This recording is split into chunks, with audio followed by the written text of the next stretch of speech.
ये टाइगर मछली के चक्कर में पानी में छलांग लगा देता है, लेकिन इसके हाथ एक भी मछली नहीं आती। दूसरी तरफ एक लड़का ये सब देखकर हंस रहा था, लेकिन वो टाइगर इसी लड़के की तरफ आ रहा था। लड़का ये सब देखकर डर जाता है और अपनी नाव की तरफ जाने लगता है। टाइगर लड़के के नजदीक पहुंचता, उससे पहले लड़का नाव में चढ़ जाता है और अपने उस पानी के ढांचे को भी ऊपर खींचने लगता है, लेकिन टाइगर ने ढांचे को पकड़ रखा था। लड़का केवल अपना बचाव देख रहा था, लेकिन टाइगर को एक सहारे की जरूरत थी। टाइगर पानी में घूम रहा था, वो नाव के ऊपर जाना चाहता था। लड़का उसे डांट लगाता है। टाइगर की आंखों में मासूमियत झलक रही थी। हर कोई एक जिंदगी पाने के लिए अपना बचाव करता है। लड़का टाइगर की कोई मदद नहीं करने वाला था, क्योंकि इसे भी अपना बचाव करना था। धीरे धीरे रात हो जाता है। टाइगर ने अभी नाव को पकड़ रखा था। लड़के को ये सब देखकर तरस आ गया था। लड़का एक फट्टे को लटकाकर अपने ढांचे में चला जाता है। टाइगर ढांचे को पकड़कर नाव के ऊपर चढ़ गया था। टाइगर को थोड़ी राहत महसूस होती है। अगली सुबह लड़का ढांचे पर बैठा था, जिसे जोरों की भूख लगी थी। अब लड़का अपनी भूख मिटाने के लिए एक बड़ी मछली को पकड़ लेता है। मछली अपनी जान बचाने के लिए तड़प रही थी। लड़का तड़पती मछली को शांत कर देता है, लेकिन लड़के को दुख था कि उसने किसी की जान ली है। वो ऊपर वाले का शुक्रिया करता है। फिर लड़का नाव के पास जाता है और उस मछली को नाव में फेंककर टाइगर को बाहर बुलाता है। कई दिन से भूखा टाइगर अपनी भूख मिटाता है। लड़के में एक दया थी, वो जानवरों के दर्द को पहचान सकता था। अब लड़का धीरे से नाव के ऊपर चढ़ता है और डंडे को उठाने की कोशिश कर रहा था। तभी टाइगर बाहर आ जाता है। लड़का बहुत ज्यादा डर गया था और लड़के के चेहरे पर एक मछली लगती है। लड़का मछली को उठाकर टाइगर की तरफ फेंकता है, लेकिन वो मछली उड़कर भाग जाती है। टाइगर को पछतावा होता है कि उसके हाथ से एक मछली निकल गई, लेकिन इनके लिए कुछ बड़ा होने वाला था। अचानक यहाँ एक मछलियों का तूफान आता है। सभी मछलियाँ उड़ने वाली थी। ये नजारा देखने में बेहद कमाल का लग रहा था। नाव में बहुत सारी मछलियां हो चुकी थी, लेकिन लड़के को टाइगर से खुद का बचाव भी करना था। वो टाइगर को डराते हुए एक बड़ी मछली अपने लिए उठाता है और उस मछली को खाकर अपनी भूख मिटाता है। लेकिन अब लड़का ठान लेता है कि उस खूंखार टाइगर को ट्रेंड करेगा, उसे एक समझदार जानवर बनाएगा, जिससे दोनों इस नाव पर आसानी से सफर कर सके।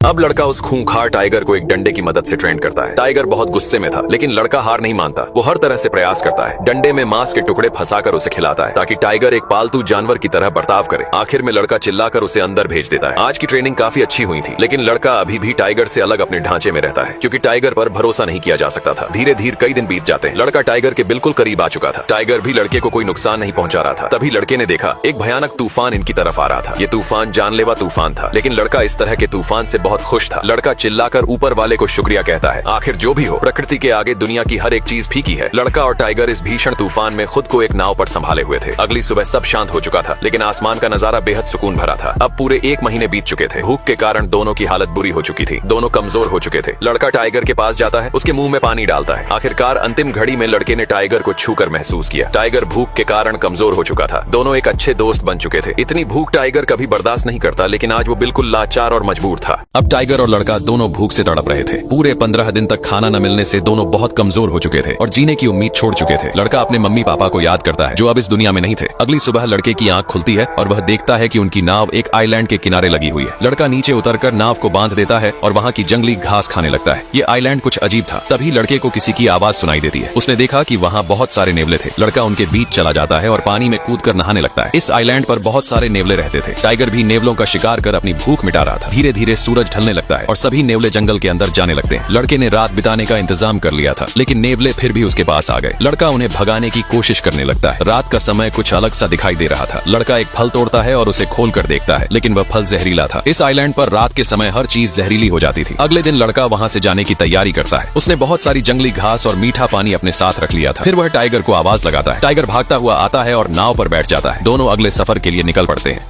अगले दिन लड़का यहाँ से जाने की तैयारी करता है। उसने नाव में बहुत सारी जंगली सब्जियां और पीने के लिए पानी भर लिया था। वह चिल्लाकर टाइगर को बुलाता है। टाइगर भागकर आता है और नाव पर बैठ जाता है। दोनों अगले सफर के लिए निकल पड़ते हैं। कई दिनों बाद वे समुद्र के किनारे पहुंचते हैं। लड़का रस्सी पकड़कर नाव को खींच रहा था, लेकिन उसमें अब जरा भी जोर नहीं बचा था। वह समुद्र के किनारे गिर जाता है। ये सफर काफी कठिनाइयों से भरा था। टाइगर नाव से नीचे उतरता है, लेकिन वह इतना कमजोर हो चुका था कि उसे चला भी नहीं जा रहा था। धीरे धीरे टाइगर जंगल की ओर बढ़ने लगता है। लड़का उसे ही देख रहा था और यही सोच रहा था कि टाइगर उसे एक बार पीछे मुड़कर जरूर देखेगा, लेकिन टाइगर बिना पीछे देखे जंगल में चला जाता है। तभी कुछ लोग आते हैं और लड़के की मदद करते हैं। हालांकि लड़का बहुत रो रहा था। लड़के की जान तो बच गई थी, लेकिन उसे इस बात का गहरा दुख था कि टाइगर ने एक बार भी पीछे मुड़कर नहीं देखा। वह टाइगर जिसके साथ लड़के ने कई महीने कठिनाइयों में बिताए थे। दोनों ने मिलकर उस दर्द को सहा था। यह एक गहरी दोस्ती थी, लेकिन एक तरफा दोस्ती थी। चाहे दोस्ती हो या प्यार, अगर वह एक तरफा हो तो दोनों ही जहर के समान होते हैं। ये कहानी यहीं समाप्त होती है। आपको ये कहानी कैसी लगी जरूर बताइए।